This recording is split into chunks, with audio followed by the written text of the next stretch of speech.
Yeah, sincerest apologies. I got a little ahead of myself and I realized we were not live at the moment. So, all right, let's start it over again. Corey Moe and Evan Byrne. Evan, how we doing? Not too bad. Okay. Yeah, I'm not bad either. Let's just start that. Let's start that over. Let's start that over. So, I didn't um, realize. yeah, it was bit of a downer today. Obviously on my way to the gym, and I realized that I got a Bleacher Report notification. Bobby Portis suspended 25 games. If you wanted more specifics, it was in violation of the NBA's anti-drug policy. He took Toradol, which is a pain reliever. I don't know. For me, it's kind of bullshit, to be quite honest with you. Like, I just feel like if it doesn't aid in his performance, then I just don't think he should be hit for it, right? Like, Kevin Porter Jr.'s teammate, like, straight up just, like, beat up his own girlfriend and get 0 games. And, there's videos of guys, like, in domestic disputes, don't see any punishment. And yet, God forbid, and again, it's like, where's the line, right? Because guys used to be getting popped for weed.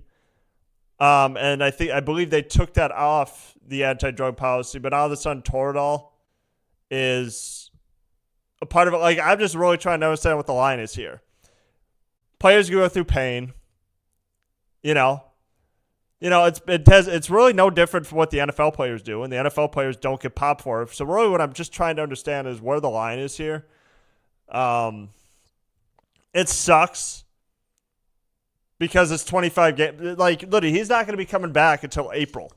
Yep, the Right? 79th game of their 82 games, he'll be back. Now, granted, has Bobby Portis had the greatest season? No, but he is an important player coming off the bench. So, like, that's the other part that pisses me off is the fact that, this is going to be Milwaukee's first game coming out of the All-Star break. Okay. And even not even just that, but then there's like another rumor of Giannis like demanding a trade if Milwaukee doesn't win, which again, between that and the Bobby Portis news, not the most exciting time to be a Bucks fan. So I guess when you first heard the news, what was your reaction? I think it just sucks just because it was, from what we know, was unintentional, which I can believe. Bobby's not known for his, I don't know, he hasn't been suspended before for drugs. Obviously, he punched Mirotic in the face. That's a whole different thing. But I feel like the drug aspect never been banned for that. But yeah, it's a similar name. It just sucks that it's 25 games. I just feel like that's an absurd amount, especially when Miles Bridges, coming back from the NBA, he got a 30-game suspension. So there's 5 games different for 2 completely different acts towards the NBA rules. No, it just kind of sucks because obviously this is crunch time. We're coming back from the All-Star break. This is where things start to really pick up, seeding wise, and like where they're going to kind of solidify themselves going into the playoffs.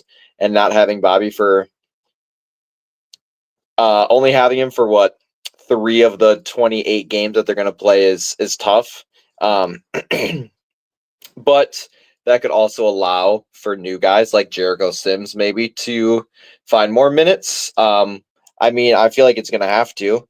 Giannis or Brooks, your only center. Bobby, power forward. Giannis, so maybe we'll see more minutes from him. Fingers crossed. But no, I think overall it just kind of sucks because again, something unintentional can be such a hard hitting thing to the team, especially again at this time of the season. Had it been the beginning of the season, okay, fine, that kind of sucks. You'll get him eventually, but coming back right before the playoffs starts going to be a little iffy. Just kind of seeing if he's able to come back and kind of be the same player he was. Obviously, not playing for 25 games is a lot. So I hope that doesn't have too much of an effect. But no, it just kind of sucks just because he's such a key piece to the team, being our go-to sixth man. It just kind of sucks to see him out for something so incidental like this. And the only thing I will be on the NBA side for is I never really buy when an athlete says, I didn't know what I was putting into my body, Mm-hmm. or, it was unintentional. Like, I never buy that. I never buy it when an athlete says it because every athlete knows what they put in their body. Okay, it's not like somebody just slips it in. So, and again, it's one of those things where the drug policy sucks. And again, it doesn't. If it doesn't aid in his performance, like why are they suspending him? But it is also one of those things where he broke a rule, and unfortunately, he has to pay the price for it. And unfortunately, this is what Milwaukee has to do to kind of aid in his absence, right? Like it sucks. And I wish this didn't happen. Like after Milwaukee was maybe coming off a little momentum, coming off the All-Star break, right? You just had a good win against Minnesota, and without Giannis too, because they've been a little up and down. So because Giannis has missed some games, due to a calf strain. So hopefully he's back by tonight. I'm not 100% sure what the injury report says about that, but if he's not, then Milwaukee just kind of has to do what they can to, try to win some games in Portis' absence. So I guess with this news, who do you expect Milwaukee's like bench option to be? Like to be the next Bobby Portis coming off the bench? Well, I feel like it'll either be Jericho Sims for the height aspect, or other guys are just going to get more minutes. But I feel like they'll throw Sims in there. Maybe Kevin Porter will get more minutes. But I don't see a huge adjustment outside of bringing in Chris Livingston's not going to just start playing. Maybe Pat Connaughton might, but if we're going, my thought is Bobby's our power forward. We need height back. We need a rebounder back. Throw in Sims in there. See what happens. He's 6'10". He's got the height. Throw him out there to rebound. Cool. And just kind of go on from there and see how that works. Otherwise, just kind of adjusting minutes. But yeah, based off of their bench, I feel like there's no one really who can make up for him outside of Sims if we're going just strictly off of height and position capability. Yeah, because nobody on the roster coming off the bench really has the as a big I'm talking about, because Bobby Portis is basically our de facto center. Now I know they talked about playing Giannis at the 5, but that again, hasn't really worked. It hasn't, and also that kind of like Giannis is like a demigod, so like I'm not gonna question what he can or cannot do. But however, playing the man at the 5 is not the greatest strategy in the world, because when you're like when he's bumping and grinding with other dudes down low, you can't just pause. By the way, when you're doing that, you can't just expect him to be Giannis on offense, right? You gotta clear him out for something. So if you have him play the 5 down low, then you can't expect him to be Giannis on the other end, because eventually he's going to get tired. That's also why you don't necessarily want him guarding the best player, because you don't want him chasing other dudes around for a vast majority of the game, because players aren't robots. They do get tired. And I mean, look, Jericho Sims is a fine backup option. But also nobody has the range like Bobby Portis does. Okay, he can shoot from the outside. Hopefully. Now, granted, hopefully if they do play Jericho Sims, hopefully the rebounding is like a little better, right? Because I do think that when Bobby Portis is in the game, he's not a defensive stopper, right? So you're not having Bobby Portis be like Brook Lopez, where he's going to expect him to block a shot or grab an offensive rebound. Like that's not his game. And honestly, I do think playing Jericho Sims, okay, I do think Bobby Portis is more of a 4 than he is a 5. Okay, I just think that when you get to the playoffs, you need size. That's all you need. You just need size. And Jericho Sims has size. Yep, Bobby they're Portis, both 6'10", from what I remember. But yeah, Bobby Portis, what, 6'7", 6'8"? He is undersized for a center. And I just think you gotta get guys who are just tall And unfortunately, when you're playing against other teams in the East, they have other guys, other dudes who are tall. Milwaukee has one guy, where maybe two. Giannis obviously and like Brook Lopez, but is that enough? And so hopefully Jericho Sims, if he does play, he could come in, kind of make a bit of a difference. As Doc Rivers described him, he's a guy who rolls to the basket, grab rebounds. So, yeah, he's never really been given a chance, I feel like. So this should be a good opportunity to kind of see what he's capable of doing. Again, he's not going to come out there, score 20 points, get 10. It's you throw him out there for a specific reason. If you give more minutes to guys who are going to be your primary shooters, literally throw him out there to rebound and then dish the ball to anyone who's open, or offensive rebound kind of putbacks. But give him a certain task, I feel like, is going to be the best, not just, all right, go out there and play. Give him something to do, so you kind of know what you're going after. Grab a rebound, dish it out to someone. Yeah, he's a Sonny who you throw out there for like 10 to 12 minutes to give Brook Lopez a blow, right? You're not playing him like 20, 25 minutes. You're playing him so that Brook Lopez can get a bit of a rest. Again, and he hasn't even played yet in a Bucks uniform, so hopefully now he starts to see his minutes expand just a little bit, because I tell you, I don't know who else Milwaukee would go with in terms of, like bigs, because like Brook Lopez is 36 years old. He's not like he'll eat up a large chunk of the minutes, but you also don't want to play 40 minutes a night. And even so, like Lopez isn't even that effective without Giannis being out on the floor. Yeah. So, now granted, this is not a hit to Milwaukee defensively, because again, Bobby Portis is not the greatest defensive player in the world, but it's just more of a hit offensively because he's like the sixth guy coming off the bench. And I mean, it sucks, but there could have been worse guys that get suspended. Well, yeah, like if Giannis got suspended 25 games, that would have been like cancel the season. But like, yeah, we're cooked. Yeah, we're cooked. But since it was Bobby Portis, I'm like, I mean, it's a hit to our bench, but it's not the end of the world. It's just other guys got to step up.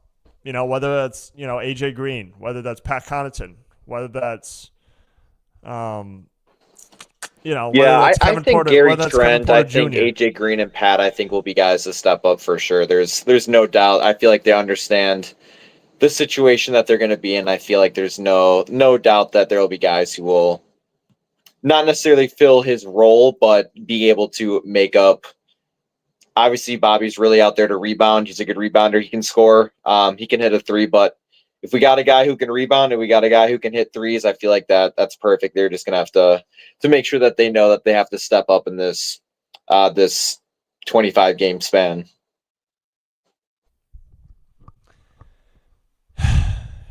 Yeah. Yeah. And again, let's hope, and God forbid, I hope they can. Okay. I do hope Kevin Porter Jr. elevates his game to another level. Okay. I hope that, Connaughton and AJ Green and Jericho Sims and, whomever else, Gary Trent, I hope those guys can elevate to another level, because trust me, we're going to need them. Okay. We're going to need guys. We're going to need guys like that to step up and, contribute, because, and again, it's going to be weird. And here's the other thing that people haven't really talked about. Like, what's going to happen if Bobby Portis comes back, right? And they got to kind of reconfigure all the rotations. And who knows? Maybe they could find something that's better. Yeah, I don't know. Maybe they could. I don't know. Maybe they want to, potentially. I don't think they could sign anybody at this point, at this stage. But who knows? Maybe if they want to, try to reconfigure, everything else, and we'll see. It's just a tough hit to a good Milwaukee team, and kind of coming on the heels of them playing against a really tough Clippers team tonight. Now, granted, Now, granted, I believe Kawhi's back finally. He's got to Yep. be back. He's got to be back. Okay. And they got James Harden. They got Zubac. They did make some trades and stuff like that, but but for the most part, Yeah, I was just kind of doing a little research. It looks like players can sign with new teams and be playoff eligible if their contracts are bought out or waived before the March 1st buyout deadline. okay. So it's possible they would just have to do it fairly soon if they are going to, which I don't think they are, but it is a possibility. Oh shoot! Actually, yeah, damn, I'm tweaking. Forgot. Marjan's on this team. I forgot the Clippers actually made like some solid moves. They got my guy. Oh shit! They got 2 Bucks killers on here. That's not good. Yeah, Bogdanovich and Norman Powell. That's crazy. Yeah, That's all crazy. the Bucks killers, certified Bucks killers, all on one team. And Ben Simmons. I forgot about Ben Simmons being on this. Shit. That was a very quiet trade. That was. It was like It threw me off when I saw him in a Clippers uniform. Well, hey, you know what? This is perfect for Ben Simmons because he wants to relax in LA. He's like, you know what? I don't have to do nothing. I could just kind of ride the coattails of James Harden and Kawhi Leonard and just, I don't have to be the centerpiece anymore. Because we remember when he got traded for, right? He was, oh my God, him and KD and Kyrie, they were going to be like the new big three. That never materialized. So I mean, and for Ben Simmons to work on his game, quote unquote, LA is the perfect spot. I mean, the thing is, LA is only 31-23. So yeah, we did lose some recently, but I feel like they'll come out better. Well, home game too, I think. Well, at least they don't have Pandemic P on there anymore. Yeah, and it's a home game too, which will be nice. Yeah, you going to that? No. I'm going to be watching some hockey and watching the game tonight here. Oh, Four Nations? Yep. I'm getting into hockey. A little sidetrack, getting into hockey. I'm a Devils fan now. I saw that. You want to tell people who your new team is? We're rocking the New Jersey Devils. I didn't know that they had pretty high odds to win the Stanley Cup. I had no idea what their record was, how good they were. It just came to me. All right, so why the Devils? Just I saw a post about them one day, the day that I unironically picked, and then I spun a wheel with all the NHL teams on it, and it landed on them as well. So I just went with them. That's pretty much it. Yeah, I get it. And again, people ask, no self-respecting person could ever root for a Chicago team. God forbid I could not. Yeah, that was too basic. And then obviously working for the Admirals. No, you can't. I want to cheer for the Admirals, not like the Predators. I'm like, it's too close to. So let's change it up. Let's branch out from the Midwest. Although I'll say, Nashville is becoming a bit of a hotbed. Mm-hmm. People, a lot of young people are going to Nashville. And I should not be saying that sentence as if I'm 40 years old. I'm just saying a lot of people in our general age bracket are going to Nashville. Been there once. It's all right. If you're in the country music and drinking, and I'm not into any of those, so I wasn't too fond of it. It's not a bad little day trip, weekend trip. Country music, that's every stereotype that people just think that's how people from Nashville do. Is just everybody from Tennessee just likes Morgan Wallen. They like moonshine, so it's why, well, maybe not moonshine, but Yeah, there's one main road in Nashville. I feel like that's how New Orleans is, where it's just dive bars, rooftop bars, the Predator Stadium, and then the Titan Stadium across the river or lake, however it is. River, I think. It's a river. I think it's a river. It's an interesting layout.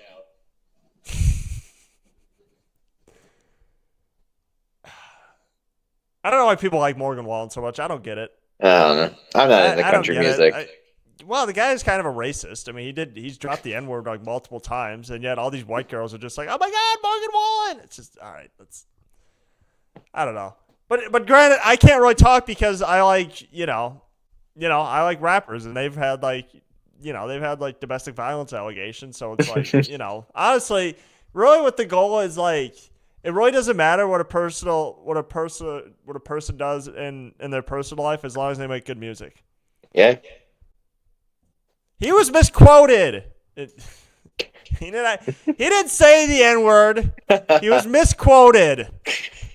Okay. All right. I mean, I don't know. You say the N-word a few more times, and it's just like, what are you doing? Stop that. Like the little Matumbo finger. What was I gonna say?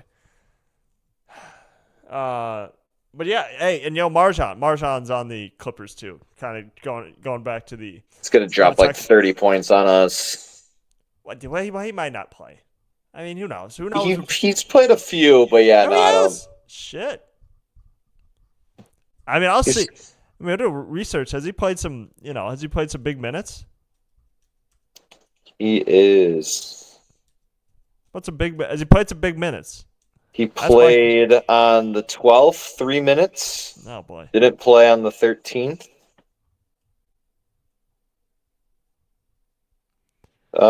He's only played 7 minutes, I think, for them. Yeah, he's not. Yeah, hey. 7 or 5 minutes. You know what? He's a young guy. It just didn't work out in Milwaukee. He just never really developed his game. And again, everybody thought that he was going to when he worked out in Giannis in Greece over like a couple summers ago, but it just never was able to get it going. He was never able to crack into the rotation, and it just never worked. It just didn't materialize like everybody thought it would. So,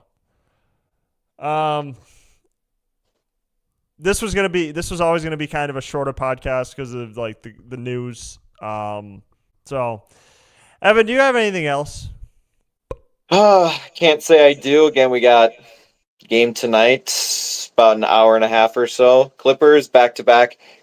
Chris Middleton tomorrow in DC. And then the Heat on Sunday.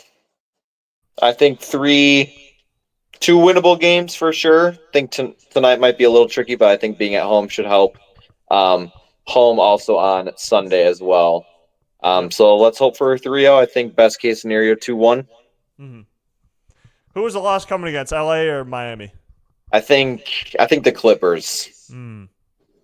Can't always count them out, but you never know with Kawhi. He'll either, I don't know. It's Kawhi. You never know what you're going to get from him. You do, but you don't. Yeah, that's true. Yeah, me too. I do think I'm gonna go 3-0 here. I'm gonna go 3-0. I think they're gonna win all 3. I just think that tonight they're playing. Even though nothing happened personally, I just think they're playing for Bobby Portis tonight to kind of prove that they can do this. And then, I just think Wizards are an easy win. Which kind of quick side note, Chris Middleton did get his new threads today. He looks happy-ish. The fact that he's on a new team, but maybe playing this veteran role is going to suit him. And then, like I said, playing against Miami, that'll be fun. So, all right, thank you guys for tuning in to this emergency edition of the Milwaukee Bucks and Tap podcast. We'll see you guys next week.